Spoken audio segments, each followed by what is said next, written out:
اور آج ہم عقیدت کا اظہار تو کرتے ہیں لیکن ان کے طریقے کو ہم نہ اختیار کرنے کے لیے تیار ہیں، نہ ہمارے معاشرے کے اندر حضور کا طریقہ مروج ہو پا رہا ہے۔ اللہ کو تو مانتے، اللہ کی نہیں مانتے، رسول اللہ صلی اللہ علیہ وسلم پہ جان دینے کے لیے تیار ہیں لیکن ان کے بتائے ہوئے طریقے کو اختیار کرنے کے لیے تیار نہیں ہیں۔ اسلام کے نعرے تو لگاتے ہیں لیکن اسلام عملی طور پہ ہماری زندگیوں کے اندر نافذ کہاں ہے وہ دیکھیں تو جواب نفی میں آتا ہے۔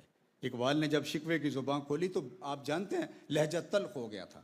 صفائے دہر سے باطل کو مٹایا ہم نے، نو انسان کو غلامی سے چھڑایا ہم نے، تیرے کعبے کو جبینوں سے بسایا ہم نے، تیرے قرآن کو سینوں سے لگایا ہم نے، پھر بھی ہم سے گلہ ہے کہ وفادار نہیں، ہم وفادار نہیں، تو بھی تو دلدار نہیں۔ بڑا سخت تلخ شکوہ کر ڈالا لیکن جب جواب آیا تو سارا نشہ اترتا ہے۔ اب جواب ادھر سے آ رہا، وہی لفظ ہیں، صرف صیغہ بدلتا ہے۔ صفائے دہر سے باطل کو مٹایا کس نے، استفہامی انداز ہے۔ صفائے دہر سے باطل کو مٹایا کس نے، نو انسان کو غلامی سے چھڑایا کس نے، میرے کعبے کو جبینوں سے بسایا کس نے، میرے قرآن کو سینوں سے لگایا کس نے، تھے تو آبا وہ تمہارے ہی مگر تم کیا ہو، ہاتھ پہ ہاتھ دھرے منتظر فردا ہو، ہر کوئی مستے مئے ذوق تن آسانی ہے، تم مسلمان ہو یہ انداز مسلمانی ہے، حیدری فقر ہے نئے دولت عثمانی ہے، تم کو اسلاف سے کیا نسبت روحانی ہے، وہ معزز تھے زمانے میں مسلمان ہو کر، تم خار ہوئے تارک قرآن ہو کر۔ تو ہماری پستی، ذلت، زبوں حالی، نکبت، رسوائی کا سبب دین کو عملی طور پہ اپنی زندگیوں میں نہ اتارنا ہے۔ تو ہم نے دین کو اس طرح روح کی اتھاہ گہرائیوں میں اتارا نہیں۔ ہم یہ تو چاہتے ہیں کہ اللہ ہم پہ راضی ہو جائے لیکن ہم نے یہ جائزہ لینا ہے کہ ہم بھی اللہ پہ راضی ہیں کہ نہیں، ہم بھی دین پہ راضی ہیں کہ نہیں، ہم بھی رسول اللہ صلی اللہ علیہ وسلم پہ راضی ہیں کہ نہیں۔ تو اللہ کے محبوب نے فرمایا یہ صبح و شام کا وظیفہ ہمیں ترغیب دیا، اور وظائف کے ساتھ ہمارے اعمال اور اعتقادات اور نظریات جڑے ہوتے ہیں اور ہمارے تعامل کا حصہ اس کی مطابقت میں ہوتا ہے۔ فرمایا من قال رضیت باللہ ربا وبالاسلام دینا وبمحمد نبیا ورسولا، جس نے یہ کہا تو اس نے ایمان کی لذت بھی پائی اور وہ جنت میں داخل بھی ہو گیا۔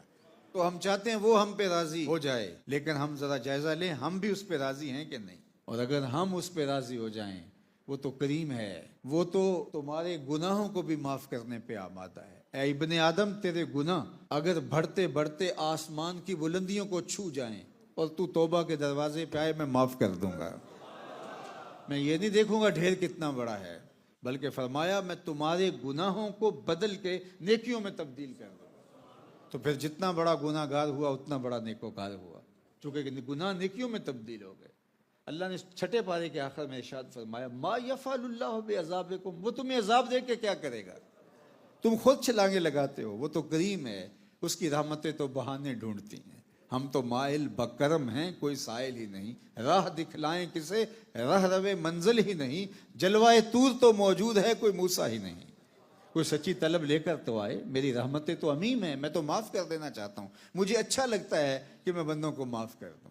اللہ اکبر، گناہوں کو معاف کرنا اسے پسند ہے، اللہ تو راضی ہو جاتا ہے۔ علماء نے اس آیت کریمہ کے تحت لکھا یا ایتھا النفس المطمئنہ ارجعی الی ربک راضیۃ مرضیہ، آواز آئے گی اے نفس مطمئنہ، اللہ پہ راضی رہنے والے، ارجعی الی ربک، اپنے رب کی طرف آ جا، پلٹ آ رب کی طرف، راضیۃ مرضیہ، اس حال میں کہ تو اس پہ راضی وہ تیرے پہ راضی، یعنی تو اس پہ راضی اور وہ تیرے پہ راضی۔ علماء کہتے ہیں اللہ کا راضی ہونا آسان ہے، بندہ ہی راضی نہیں ہوتا۔